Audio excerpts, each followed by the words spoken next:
Music Familia Productions, world premiere. Hey everyone, this is Siobhan with Music Familia Productions, and I'm here with Upchurch The Redneck, doing an interview before this show here in Harrison at the Blue Note.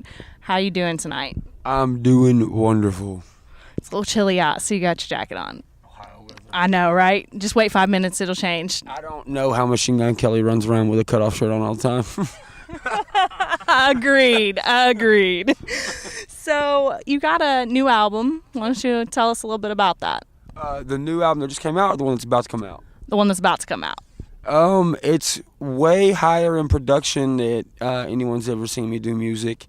It's more serious stuff, but there's also a little bit more fun songs in there, because people are used to having the upbeat, hype, fun, crazy songs. You still get those in this next album, but you also get a whole different side of Upchurch that the fans really have never seen before. That's awesome. Now, is this one going to be mostly country, mostly rap, a little bit of country rap, a little bit of everything? It's going to be a little bit of everything, even stuff I've never done before. That's what I want to hear. That's what I want to hear. So, in the theory that eventually you'll become worldwide known, where would you want to play most, and why would you want to play there?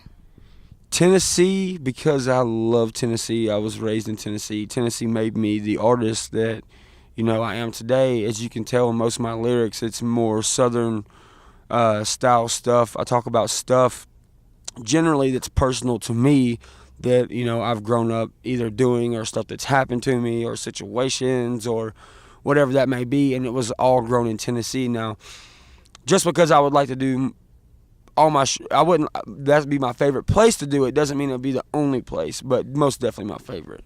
Gotcha. Now, you haven't actually played in Tennessee, even though? Oh yeah, I've played in Tennessee a lot. Okay, that's what I thought. I thought I'd seen at least a couple of shows that were. That's what I thought. All right. Now, with that note, what do you think is the thing holding country rap back from becoming mainstream the most, beyond, of course, artists like yourself not selling their souls to Nashville? Right. I think what's holding it back is mainstream media, with all the racism stuff and, people hating other people for certain symbolism that they've grown up with, such as the Confederate flag, as, I flaunt it in a lot of my stuff because, to me it just means I'm from the South. It doesn't mean, people can say it's racist all they want. With the followers I have, I wouldn't be parading it everywhere if, I was like, yeah, this means I'm racist, you know what I mean? I wouldn't be getting really as far as I am if that was the case. But it's that, and it's also that it seems like no one really, I'm not going to say no one, I'm going to say it seems like there's not enough people who have a serious sound that can compete with, the Machine Gun Kellys, the Yellow Wolves, the mainstream people who are also rappers. There's really not a lot of people who can compete with those people. There may be, 3 or 4, but we need like 50 or 100, you know what I mean? Absolutely. So, fans, of course, know you as Upchurch The Redneck, but there are also fans that want to know you as Ryan Upchurch. Right. So we all know you got a special lady in your life, Brianna. Brianna, I'm sorry. Okay. I apologize. And my question is, because I've seen a couple of posts where you mentioned her as a fiance. Yeah. So is there plans to actually tie the knot? Has it already happened and just not publicized? There actually, there is plans, but we're on the road all the time. We have so much stuff to do. Like, we'll say, oh yeah, we're getting married on this day, and then it never happens. And, oh no, we're getting married on this day, and then it's just we live such a fast-paced life. And not only that, my life has changed dramatically since me and her got together, we've broken up a few times, got back together, anything any regular couple does. But you have to understand, we have other struggles that other couples don't have. Like, for instance, maybe she feels some type of way that I have a lot of female fans, you know what I'm saying? And she goes on the road with me a lot, and we've really become a really, really, really good couple the past year. They say, after year 2, you're at each other's throats, you know what I mean? Just speaking from a mature sense, like an adult, everybody breaks up, everybody has their problems in their relationship. It's just, are you strong enough to get through the problems to see the blue sky after the storm. You know what I mean? So, and as of right now, we're 3 years into being in a relationship and knowing each other. I met her at a park, when I was fucking poor as shit. I was driving a really shitty ass ugly truck. She loves you for you then. Exactly. So we both have our personal troubles and thoughts and stuff as we both experienced this crazy life, because it was like yesterday I was a construction worker making like $200 a week. Now I'm traveling all over the world, and a lot of people know my name. So it's one of those things, man. But she definitely is I think the first girl I've ever been in love with, and gonna be the last one, hopefully. So I guess we'll see where it goes, man. Well, in that case, you're still what I consider fairly young. You're younger than me. And my question then is, once you do actually settle down enough to tie that knot, do you want a family? Do you want kids of your own? Does she want kids? Is that something you guys talked about? We both want kids, dude. I'm ready to strap a little dude on my freaking chest and go ride four-wheelers around my neighborhood. You know what I'm saying? I'm trying to retire when I'm never going to retire. You don't retire from something you like, you know what I mean? Like your hobbies and stuff. But I want to get to a point where, honestly, I want to get to a point where I can have 5 kids and take care of 5 kids and not be on the road so much, and focus on them. And I'm a thinking in the future kind of guy. So that I want to be some point to where I'm off the road as much as I am. I'm off the road and not on the road as much as I am now, so I can focus on their future whenever they may come. You know what I mean? So that makes sense. So with that said, if you tomorrow woke up and couldn't perform, couldn't do any work at all, what would you do? I already have 3 other businesses that make money. I'm a smart man, dude. I'm a businessman. A lot of people think, oh, that's just that dumbass kid who makes, videos on the internet. Fuck him, blah, blah, blah. And they just see me rapping, and they're like, oh, don't quit your day job. Literally, they know this is my day job. But I also have 3 other day jobs that are running while I'm not home, while I'm sleeping, So and I'm a high school dropout. I made F's all of high school. I think I graduated with like a 1.4, and 1.5. Give me some skin. And now I make more than my teachers because, and I preach this to kids all the time. You don't have to finish high school to be smart. High school taught me nothing. I've never used trigonometry or anything in my day-to-day life. Yeah. Yeah, I've never even used a fucking ruler, man. Like, I haven't used that stuff in my day-to-day life. So I preach to these kids because a lot of these kids feel stupid because they make F's. Because there's this system where you have to make A's and B's, and you have to make, this, that, and the other.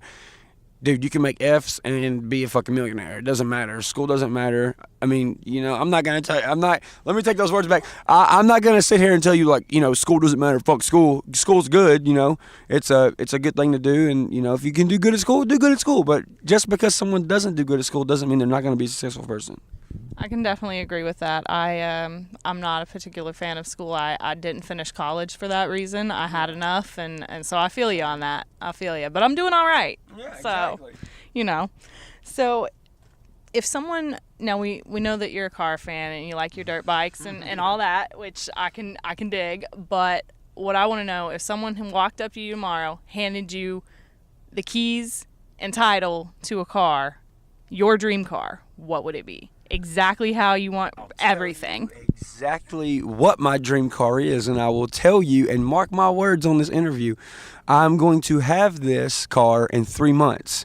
I've already been saving up for it this whole past year. I'm going to be getting a 2006 Lamborghini Gallardo, and I'm going to wrap it in mossy oak. That's exactly what's going to happen. I would love to see a picture when you get it, actually, because that's going to be badass. That'll be badass. I mean, because, you see all these, you see people, riding around on big rims and their tropical tangerine colors and stuff. And a lot of people are going to look at it like, you just ruined that car. But it's symbolism. It's not so much I want that car because it's my dream car. I want it for a sense of symbolism, because my principal, the day I dropped out of school, I was in the principal's office, and she told me to my face, and if you're watching this, principal, you know who you are. She said, how does it feel you're never, my principal said, how does it feel that you're never going to get out of this town and you're always going to be a nobody? So I'm going to show up to my 10-year high school reunion in a camouflage Lamborghini, and I'm going to be wearing a camouflage suit too. And I'm going to walk up in there, and I'm not going to talk to anybody who was ever an asshole to me. I'm going to walk straight up to the kids that weren't cool. I'm going to shake their hand. I'm going to chill with them all night, and then I'm going to leave. That's what's up. That's what's up. I was one of the not cool kids, so that's what's up. And the mic drop. And the mic drop. Well, is there anything else that you'd want to say to your fans that watched you here in Ohio or might watch this interview? I just want to say thank all y'all for giving me the opportunity to, write the songs I write for you guys. For giving me the opportunity to show up to these venues like this and have a lot of people here, a lot of supporters, wearing my shirts, and not even a lot of them. It's not even the fact that they came here because they know the music. They just know me as a person. A lot of them have met me before. I mean, there's hundreds and hundreds and hundreds of fans that I've spent personal time with just because, that's who I am. And still, to me, it's been 2.5 years of me doing music. And still to this day, I'm like, oh my God, like I'm able to do this on this caliber by myself without, a lot of these artists out here have millions of dollars behind them, a lot of planning and what song they're going to write and, when they're going to release it and this, that, and the other. And I'm literally making these songs in my backyard and throwing them out, and they're Billboard charting because these people understand where I'm coming from. There is, they say there's a formula to everything, but I honestly believe like the true key to gaining an organic fan base that truly loves you like you love them back is the formula is there is no formula. You know what I mean? It seems like a lot of musicians nowadays are plastic or just a face on a billboard or, a tour bus or something like that. But I want to be the guy in the back parking lot smoking a joint with a couple dudes and leaving and knowing their name by the time I leave, and that's how I always want to be. Now I know it's going to get bigger. I'm only 2 years in, and I can literally go anywhere in America, and a lot of people are going to show up. So, at this point, with me being an independent artist at 26 years old, I mean, it's just a crazy thought to me. And I can't do. All I can do is stay true to myself and tell them and do what I tell them I'm going to do, which is never sign a record deal, which is never going to happen because I honestly don't get along with those guys. I've been in the meetings with these dudes, and we just don't click. They don't understand my life. They don't understand what. They all think it's money. It's money, money, money. Well, we can make you this much money. The money doesn't matter. I'll literally go back to fucking hanging drywall and painting tomorrow. That's not why I'm doing it. And they just can't seem to wrap their head around it, but my fans can, so that's why I love them. Yeah, I can definitely see that. When you're sitting there in an office with a suit on, you can't really understand being out with the fans and being in the shit. And either that or you got some dude that walks in, he's like, all right, well, today we're going to write a song about this because it's popular because of this reason. It's like, dude, look, I'm literally just writing what I feel, okay? Right. Yeah, I mean, it is what it is. It comes back to that not selling your soul. Exactly. And that shit is real. I'm just letting you know, it is real. I'm not going to talk too much about it, but it's real, bro. It's real. Well, thank you so much for your time. I know you got to get in there and, do your thing. So, Any last questions at all? Anything from you, Ant-Man? Behind the camera? I'm holding the camera. So it's kinda hard to do that. He's a great camera holder, by the way. I'm just kind of wedging this little hole right here. All right, everyone. Well, this is Siobhan, and we'll see you next time. See you guys.